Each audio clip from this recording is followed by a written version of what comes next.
I want to talk to you today about the ice, the hidden life of ice, which is also the subject of the book I wrote and the reason why I'm here, I've been told. And my job is to look at the ice as it melts, what is the reason for the ice to be here, and I want to talk to you mostly about the connection, the importance of the ice in our everyday life. Let me be very professorial here in a very humble way. What is the ice on Earth? You know, it represents 10% of our surface. It controls our climate, it controls our oceans, and therefore it controls our lives. You know, climate, we can trade, we can use winds, we do agriculture, just because the past 10,000 years the climate has been stable enough for us to do that. And also our destiny is therefore linked to that. How does it all begin?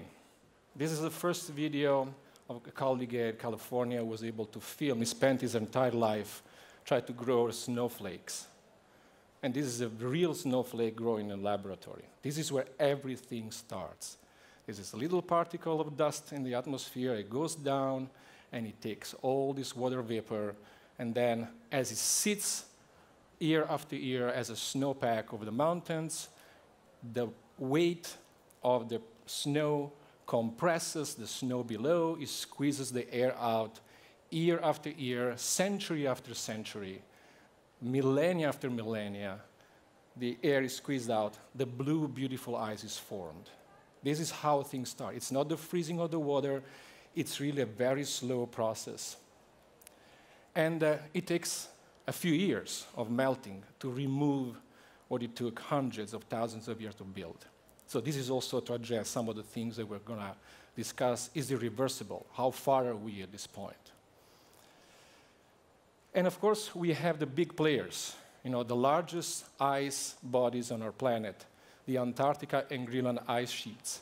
These are proportionally shaped. You know, that's the size of Antarctica compared to the size of Greenland.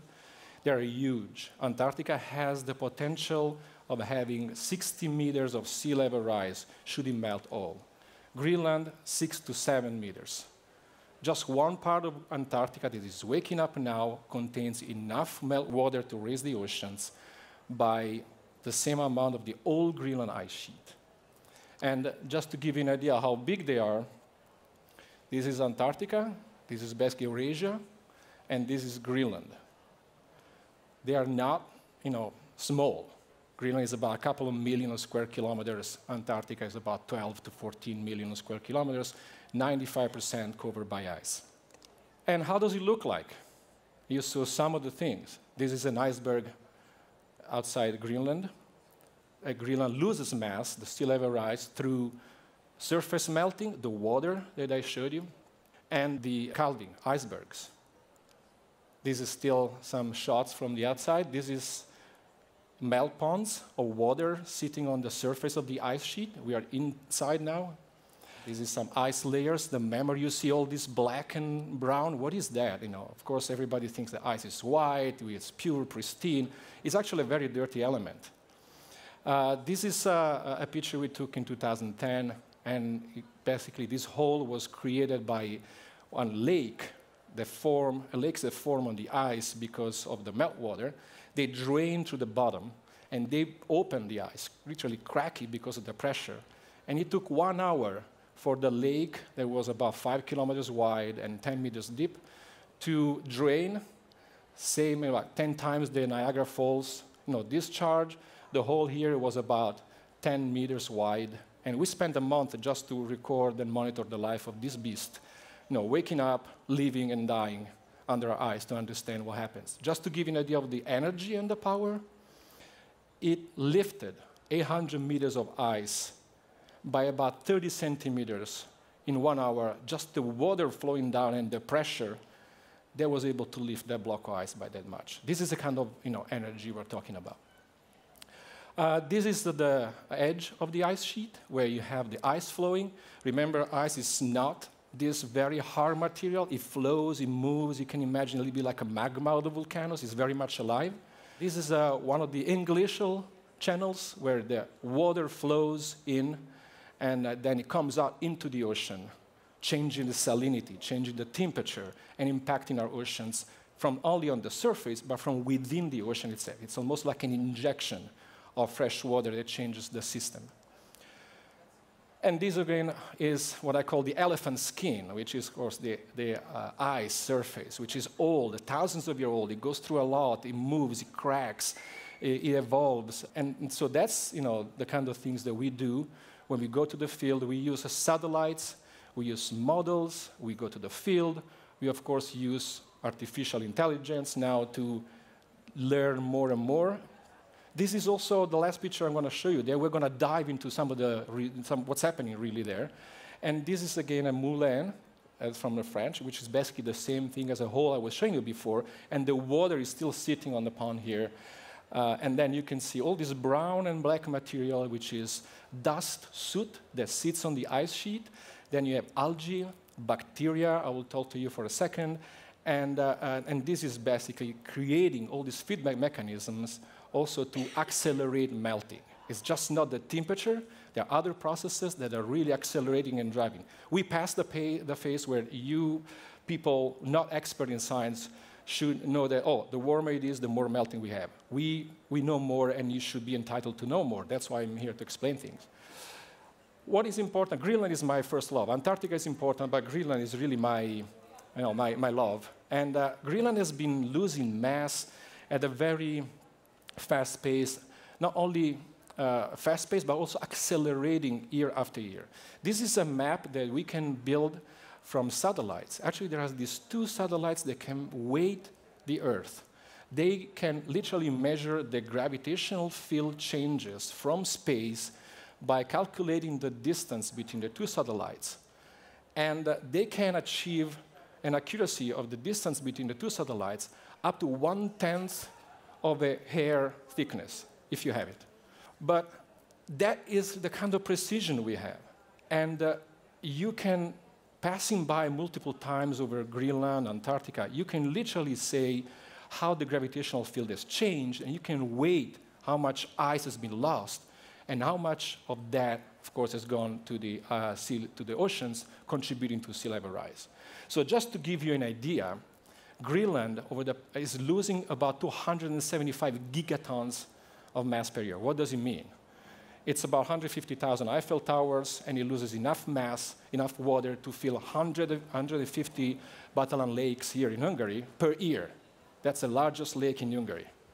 That's how much water we are producing. All the water is going into the ocean, is going to change the salinity, is impacting our ecosystems, and everything is interconnected. I want to talk to you about albedo, which sounds strange word, and it means whiteness in Latin. The albedo is really nothing else. We all know albedo. You will never wear a black T-shirt under a sunny day if you want to stay cool. You will warm up right away, but you wear a white shirt. Same with snow and ice. White ice, bright ice, reflects a lot of the solar energy. Brown ice or ocean absorbs a lot. This enhances the warming through the absorption of the energy. So why is this important? And I want to talk to you about an invisible process, hidden life of ice again. When snow melts, with snow deposits, you have very tiny grains. That's a dry snow. Those are real pictures of needle snowflakes. And what I did here, this is basically your melting power and your albedo, your reflective power. So you have a low reflectivity power and also low melting power. So if you get some sun in a fresh snow, it's very bright. We have to put sunglasses. We get burned all the time. And that means that there's a lot of sun reflected back. It's about 90%.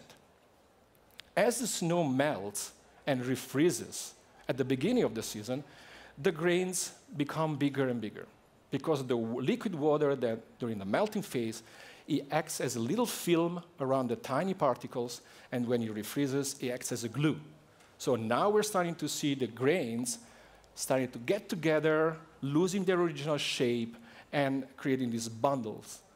And that reduces the capability of reflecting. It creates more path for the light to go through ice. So there's more absorption. So at this point, you have a darker snow and more melting. And then if you go moving forward, I think you get the geese now, you have more melting power, darker things, and then at the end, the very last stage, you have a very dark, very strong melting power. This is totally invisible to our eyes. If we stare at the snow pack that is going through these melting cycles, we will not see it becoming dark. Yet, this is the major process because of which Greenland melting has been accelerating. And if we are able to, this is how we see. This is a dark tree, this is the visible, this is the, imagine it's a snow field. If we were able to see that process, this is how we will see. The snow will be dark, black, absorbing a lot of energy. Trees are bright, they reflect a lot of energy. So the hidden processes, what we don't see, what's concealed to our eyes, are really driving the changes. And everything is interconnected. I don't mean to go philosophical, I don't mean to go to epistemological versus other things, but there are energies, there are flows, there are processes surrounding us that are happening and are driving most of the changes that we do not see. And this is, for Greenland, is one of the most important ones. Of course, also the things that we see are important. Getting darker absorbs more solar radiation. I was mentioning to you the Cryoconite holes. Cryoconite means cold stone. 1876, people find them, say, oh, it's stone, it's in the ice, let's call it Cryoconite. And they're dark, they start with soot. As soon as the sun hits them, they start coalescing, they start sinking into the ice because they're warmer, and they create these holes that we study also to understand how they are playing a role in climate change. And you find, these guys up there. This is the only form of life over Greenland with bacteria, algae. These are called water bears. You can, send them to space, boil them. You can do, try to kill them. They will never die. Japanese scientists, they froze them for about 30 years. They unfroze them, and they just started to basically mate. They were sent to space, and they got back, I don't know how many years. They found something in the ice that was thousands of years old, and they were still able to survive. So let's be careful as a species with these guys, because they are very competitive. But we study them also because it's another fascinating aspect. We study them because they can survive these extreme environments, even without oxygen, in ice. And so we think that these animals, these elements, could also help us understanding life on other planets. And so we can have maybe a sort of similarities between the Earth and Mars. We actually did get some money from NASA exobiology program to try to understand the similarities between Mars and the Earth. Of course, you didn't hear the news on the Nobel Prize, so we failed, but that's the kind of things that goes. And then the atmosphere. Everything is connected, not only the surface. Where is the input coming from, in reality, for the melting? From the sun. So what happens in the summertime, of course, it's always daylight in Greenland. And then in what you have here in this case, you all heard the jet stream. You heard the heat waves in Europe, the heat wave in the United States, the extreme weather that is driven by the increased waviness of the jet stream. This is also part of the acceleration of the reasons why Greenland is accelerating. And the reason is the wavy, the very more sinusoidal, wavy jet stream, which usually runs relatively smooth and flat, is becoming more sinus. Why is that? First of all, what are the implications? The implications are that when you have this kind of patterns, those conditions, those weather conditions, like solar conditions, very strong, or rain in the very high elevations of Greenland, those conditions are sustained. So what it means is that if in the past, let's say 20 years ago, we had less melting because the temperature was lower, we had less changes of this feedback mechanism, the grains getting bigger and bigger, which makes it more vulnerable to the solar radiation. And then the atmosphere, the sun. The sun has been shining longer for more days earlier, and more persistently. One thing is if you have a week of continuous sunlight that melts everything, and one thing you have a week spread over a month. And what we're seeing here is really the consequences of the heat waves reaching Greenland. We had the past year, the greatest melting during the season occurred in September, at the early September during the heat wave, and was even higher than during the midsummer. Hunters, they had to use boats when they usually use four-wheelers. So this is connected. And the reason why we think this is happening is that the snow-covered disappearance in North America is actually impacting the atmosphere in spring. And this is preconditioning the Arctic. And then in a sort of concerto and an opera where everybody's playing different instruments, the atmosphere, the ice, the sun, everything is pointing to this to the finale, which is basically the acceleration of melting of Greenland. That's why everything is connected. We know this. We need to study more because we need to know how fast things are happening. This is the video I took with the drone from past September. This is what's left of the Russell Glacier. I started to go there 15 years ago, and people were asking me, do you see changes? I say, no, come on, it's a glacier, it's an ice sheet. We actually do see these things. Everything is connected. We have to look at adaptation. We have to look at mitigation. We have to keep looking at science. The basic science will tell us how fast things are happening. Adaptation and mitigation tools will tell us how to face this. It's very important that we look at things together. It's very important that we look at climate change and the changes occurring in Greenland as impacting all of us, not only. Also, and most importantly, the most vulnerable people. People in developing countries, people in our own countries who don't have the social, economic means to face the consequences of climate change, of a potential hazard or a potential storm. These are all things that we need absolutely to consider as individuals to make the change of consciousness that is really required to give new generations the power, the tools, and fundamentally the dream to have a better future. Also because our generation is responsible for a lot of the things we see, but now we know things, we can do better. And again, looking at climate change, the melting of Greenland in a very interconnected way, in a very impactful way, and not thinking that climate change is this extreme thing that tomorrow is going to kill us, but it's something that we have to face day by day as part of our thoughts, the same way we think about when we shop sustainable, when we go organic shopping. This has to become part of our social consciousness, because climate change is ultimately a geophysical problem, but it's going to be, and it is, a social, economic, and a justice problem. Thank you very much. Thank you. That was absolutely fascinating. This is the time when you get a chance to ask questions rather than run away. So let's start. Put your hands up if you want to ask a question. We've got one up there.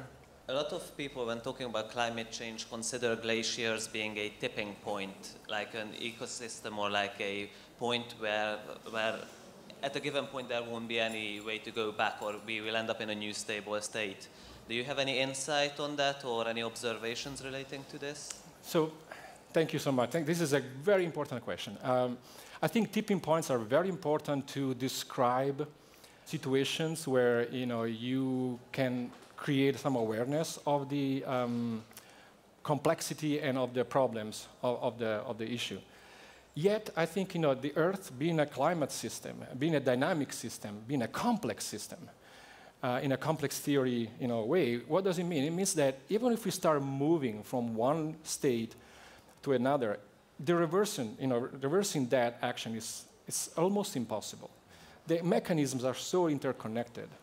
Melting ice impacts the ocean circulation, ocean circulation impacts the atmosphere, then impacts how much snow is melting on the ice, is floating on the ice, and then it turns how much bright is the ice, and so on.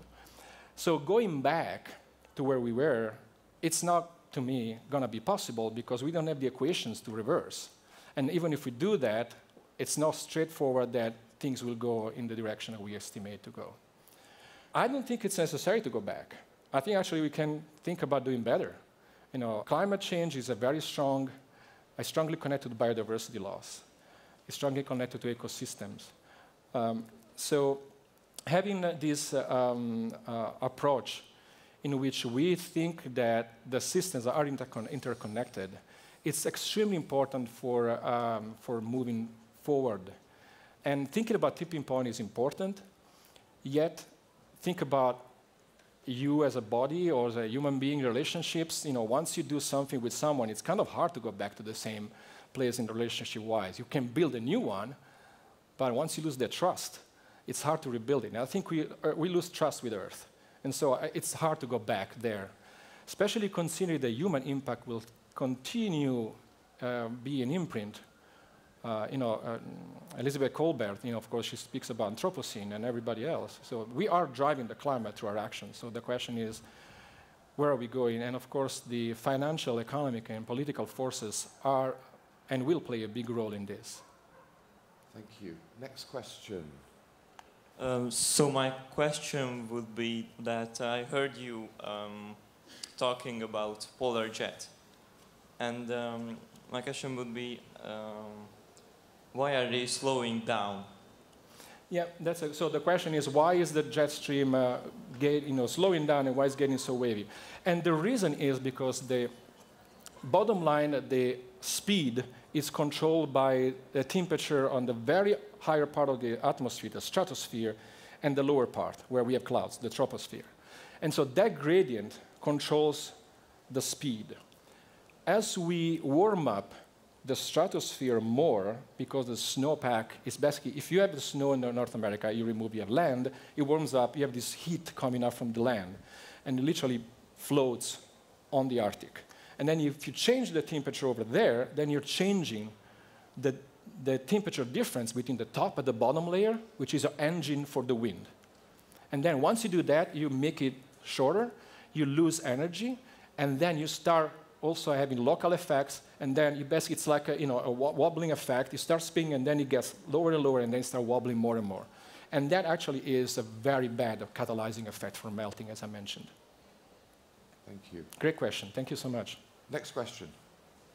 If the albedo of the Earth is getting lower and lower, and the tendency cannot be reversed, what are the conditions that we have to face in the next couple of decades in the Earth? Correct. That's a good point. I mean, we can talk about the 100 years projections. We think about 1 meter, 2 meters, who knows. But I do think and I believe, and thank you for this question, that projecting not 10, 20 years is fundamental for economic, financial, and societal applications. We are not going to be able to build a risk framework that allows us to predict exactly when, where, and how strong things are going to happen. The system is too chaotic. But still, we can understand where things might be getting worse and worse in specific areas because, by the way, sea level is not rising equally in different places. Some places the ocean rises more, in some others less. So addressing locally the sea level rise from when and how fast the ocean is rising in one place versus the other is fundamental to get ready from a societal point of view. So unfortunately, there's nothing we can do too much for the short term. Even if we shut down all the CO2 pumping in the atmosphere tomorrow, we still have what we pumped in the atmosphere the past decades, which is going to last in terms of effects at least 40 to 50 years. And we are not even considering the methane, which is the most powerful greenhouse gas coming from the thawing of the permafrost in the Arctic. So very likely, we have to embrace for the impact while we build a stronger society, and to me means also education, supporting socially vulnerable communities. And we think about how do we build an economy that is transitioning to the net zero, not only but positive, but at the same time it does that in an equitable way. Otherwise, if we end up killing a number of people because we're doing the energy transition for one reason, then it makes no sense to try to do something to save lives from climate change. It has to be done in a certain way. And so that, I think, would be a very big wake-up call. Make climate change to become part of the political agenda, nor necessarily left or right, but becoming part of what we discuss as a community and what politicians should be measured about. At least that's what I think. at least having a plan rather than screaming, oh, you know, this is happening, 6,000 people died in Libya because of the flood, and then do nothing about it. Little by little, I think, that's what I think we can do, beside of all the little, you know, changes in our lives. Thank you. Sorry for the bad news. My question would be that why have you become a researcher, and is it your passion? Thank you. Yeah, so I study, I'm an engineer, my PhD is in physics. I never thought to study ice, nor I thought this could be a profession. The reason why, because after I graduated in engineering, I didn't want to become an engineer employee in a company. I tried to get into a PhD. I got third on 2 positions. 3 weeks later, I was called that the first person just dropped, so I got in. And my advisor told me, look, we have a project on snow and a project on ocean. We are from Naples, Italy, nearby, and you should study the ocean, but we have money for snow. And then I started to basically, I didn't grow up hiking mountains, climbing, and all those cool dudes who like hang out. So I was really not a liar, but then I started to fall in love with this, and it became basically my passion, and I consider Greenland and ice. I'm very grateful to Greenland and Greenlanders for giving me the opportunity to build my life's dream. But yes, I always wanted to be a scientist, by the way. Marco, thank you for that. Ladies and gentlemen, please put your hands together for Marco Tedesco. Thank you so much. Brilliant, thank you.